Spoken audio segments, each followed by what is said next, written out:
Hello दोस्तों, कैसे हो आप। आई होप आप सब ठीक ही होंगे। दोस्तों, बात कर लेते हैं ज़रा बाज़ार की कि बाज़ार में मुझे क्या लग रहा है। मेरे पास काफ़ी मैसेजेस आए आप लोगों के कि सर, जो लास्ट सेशन हुआ था उसमें भी काफ़ी चीज़ें क्लियर थी कि आपने ये बोला था कि बाज़ार जब तक नीचे नहीं जाएगा तब तक उसके ऊपर के लेवल्स नहीं खुलेंगे। अब बाज़ार यहाँ से कितना भी ऊपर चला जाए, बट उसको आना नीचे है। एक बार नीचे के दर्शन देगा आप लोगों को, उसके बाद ही बाज़ार ऊपर की तरफ जाएगा। वो आज भी कायम है। आपने देखा कुछ दिनों पहले कि बाज़ार 18,800 के आसपास था।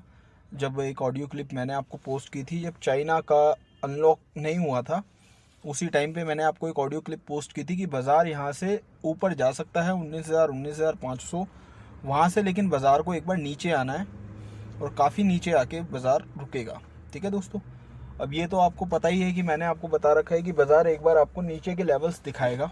अब वो लेवल कुछ भी हो, 16,000 हो, 15,500 हो, 16,500, लेकिन एक बार बाज़ार नीचे ज़रूर आएगा। अच्छा, दूसरी बात क्या है कि दोस्तों, मेरे को मतलब जो मैसेज आया उसमें ये लिखा हुआ था कि सर आप तो आराम से बैठे हुए हैं अपने कैश पर, और मार्केट में यहाँ पे अफरा तफरी है बिल्कुल एकदम। क्या बाय करें क्या सेल करें, क्योंकि कहीं पे भी लॉन्ग टर्म पोजीशन नहीं बन पा रही है। हम जो भी स्टॉक लेते हैं, लेने के 2 या 4 दिन बाद वो पॉजिटिव होता है, फिर दोबारा वो नेगेटिव टेरिटरी में चला जाता है और नीचे के लेवल दिखाने आपको लग जाता है। दोस्तों, जब हम बाज़ार के अंदर काम करते हैं उस टाइम पे हमें ये देखना होता है कि बाज़ार कौन से फेज के अंदर है। अगर बाज़ार है डाउन ट्रेंड के अंदर, बाज़ार नीचे ही नीचे जाए जा रहा है, तो दोस्तों आपको फिर एक्यूमुलेशन जोन के हिसाब से आरपीएस मोड के थ्रू मतलब पिरामिडिंग करनी चाहिए स्टॉक्स के अंदर कि पहले जो क्वांटिटी आप बाय कर रहे हैं वो बहुत कम कर रहे हैं, बाज़ार नीचे जा रहा है तो और ज़्यादा क्वांटिटी बढ़ा रहे हैं। इस टाइप से आपको एक्यूमुलेशन करनी होती है डाउन ट्रेंड की मार्केट के अंदर। अब साइडवेज मार्केट के अंदर आपको करना क्या चाहिए। एक तो मैंने डाउन ट्रेंड आपको बता दिया, अब साइडवेज के अंदर आपको करना ये चाहिए कि कोई स्टॉक पर्टिकुलर जो आपके पास नहीं है और वो अच्छे भाव आपको दिखा रहा है बाज़ार के अंदर, बहुत अच्छी अपॉर्चुनिटी आपको वो दे रहा है, वो आपको एक्यूमुलेट करते रहना है हर week to week, month to month. इस टाइप से आपको उसको एक्यूमुलेशन करनी है, क्योंकि दोस्तों उस स्टॉक को कहीं जाना नहीं है। दोनों ही सूरतों में आप बहुत अच्छे से एक्यूमुलेशन करते हैं स्टॉक की। और जब एक अच्छा फेज आता है ट्रेंड उस स्टॉक का या मार्केट का, जब वो परफॉर्म करना स्टार्ट होता है तो एक अच्छे लेवल पर जाकर अगर ज़रूरत है, कोई अच्छी अपॉर्चुनिटी मिल रही है तो एग्जिट करना होता है। अदरवाइज आप उसी स्टॉक के साथ बने रहते हैं 2 साल, 3 साल, 5 साल, 10 साल। अब इन तीनों मानसिकता आदमी को, जैसे मैंने आपको बताया, आपको समझ तो आई कि 3 मिनट की बात हुई। इस 3 मिनट की बात में मैंने आपको तीनों ट्रेंड डिफाइन कर दी है कि तीनों ट्रेंड में आपको करना क्या है। बट यहाँ प्रॉब्लम क्या है, जैसे ही आप मार्केट की स्क्रीन को देखते हैं तभी आप पाते हैं कि ये सब चीज़ें जो हैं उस टाइम भूल जाते हो। बिल्कुल मार्केट की स्क्रीन देखते ही सब कुछ भूल जाओगे। उसके भूलने का पीछे का एक कारण ये है कि मानसिकता है खरीदने से पहले बेचने की। मतलब खरीदने का टारगेट तो मार्केट बताती है आपको, बेचने का टारगेट पहले ही माइंड में सोच के बैठ जाते हो, यार ये स्टॉक तो मैं 800 का ले रहा हूँ और इसका हाई था 1400 का, तो 1400 पे मैं निकल जाऊंगा बाजार से। अगर इतना ही आसान होता किसी स्टॉक को पकड़ना और उसको बैठना, तो दोस्तों हर कोई स्टॉक 800 पे लेता और 1600 पे उसको बेच के निकल जाता, 1400 पे बेच के उसको निकल जाता। ये गेम नहीं है।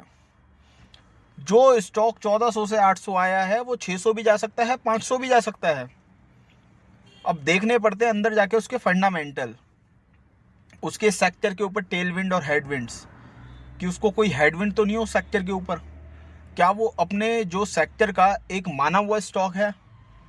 अब जैसे रबर का हम लेते हैं, अब जैसे कि हम बात करते हैं अपना रिलैक्सो की। अब रिलैक्सो आप देख रहे हो कि आपको भाव वो 900 रुपये का था, 900 रुपये पे एक्यूमुलेट उसने लोगों को कराया, अब वो फिर दोबारा 800 रुपये के आसपास जाने की कोशिश कर रहा है।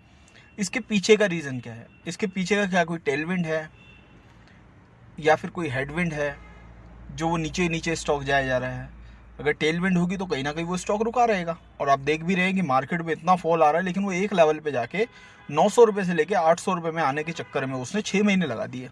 तो इसका मतलब ग्रोथ तो है स्टॉक के अंदर, टेलविंड तो है स्टॉक्स के अंदर, अच्छे बायर्स बैठे हुए हैं, अच्छे लोग बैठे हुए उसको एक्यूमुलेट करने के लिए, लेकिन अच्छे जोन की वेट कर रहे हैं कि एक अच्छा जोन हमें मिल जाए, देन हम उसको एक्यूमुलेट कर लें। अब उसके ऊपर हेडविंड्स क्या हैं दोस्तों? वो प्रॉपर जो रबड़ है वो यूज़ करता है सिंथेटिक। नॉर्मल रबड़ के प्राइस तो कमोडिटी में गिर गए हैं, लेकिन सिंथेटिक रबड़ के प्राइस, जो प्रोसेस रबड़ है उसके प्राइजेस नहीं गिरे हैं। तो जब तक वो गिरेंगे नहीं तब तक इसकी प्रॉफिटेबिलिटी पे कोई वो होगा नहीं, मतलब फ़र्क आएगा नहीं। इन्वेंट्री जो है वो सिंथेटिक रबड़ की है इसके पास, तो उसके प्राइस गिरे नहीं है। तो जब तक वो गिरेंगे नहीं तो इसके प्रॉफिट मार्जिन जो है अच्छे से नहीं डेवलप हो पाएंगे। तो आपको ऐसे करके छोटी छोटी चीज़ें एनालिसिस करनी होती है किसी स्टॉक के अंदर कि उस स्टॉक की प्रॉब्लम क्या है बेसिकली। अगर वो सिंथेटिक रबड़ के प्राइस भी गिर जाते हैं, उसके बाद भी स्टॉक परफॉर्म नहीं करता, उसके बाद में फिर हमें उसमें डीपली रिसर्च करने की ज़रूरत है। हम लोग क्या करते हैं कि कोई भी स्टॉक पकड़ते हैं उसको बहुत ज़्यादा डीपली रिसर्च करने लग जाते हैं, जबकि इतने करने का कोई फ़ायदा नहीं है। क्योंकि मार्केट दोस्तों नो ब्रेनर मार्केट होती है, नो ब्रेनर स्टॉक। अगर आपने नो ब्रेनर स्टॉक्स ढूंढ लिए जिसमें आपको ब्रेन लगाने की ज़रूरत नहीं है, तो दोस्तों आपको फंडामेंटल आता हो, टेक्निकल आता हो, कोई फ़र्क नहीं पड़ता, चाहे आपको आता हो चाहे ना आता हो, आप पैसा कमा जाएंगे इस बाज़ार से। मैं दोस्तों बहुत रेयर बाज़ार को देखता हूँ, बहुत रेयर अपने स्टॉक्स को देखता हूँ। मेरी कोशिश ये रहती है अपने गुड लॉन्ग टर्म फंडामेंटल जो पोर्टफोलियोज़ है मेरे, उसके अंदर नो ब्रेनर स्टॉक्स ढूंढने की, जिसमें मुझे अपना ब्रेन ना लगाना पड़े, जिसमें मुझे इतनी डीपली रिसर्च ना करनी पड़े। मतलब जितना छोटा पैसा होगा उतनी ज़्यादा रिसर्च आपको करनी पड़ेगी, जितना बड़ा पैसा होगा आप दोस्तों उसमें कम रिसर्च करोगे।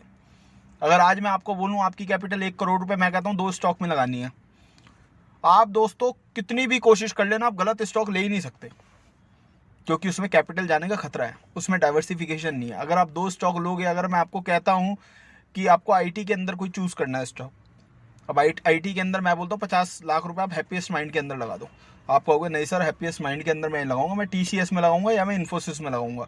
देखो ऑटोमेटिकली आप सुधर गए।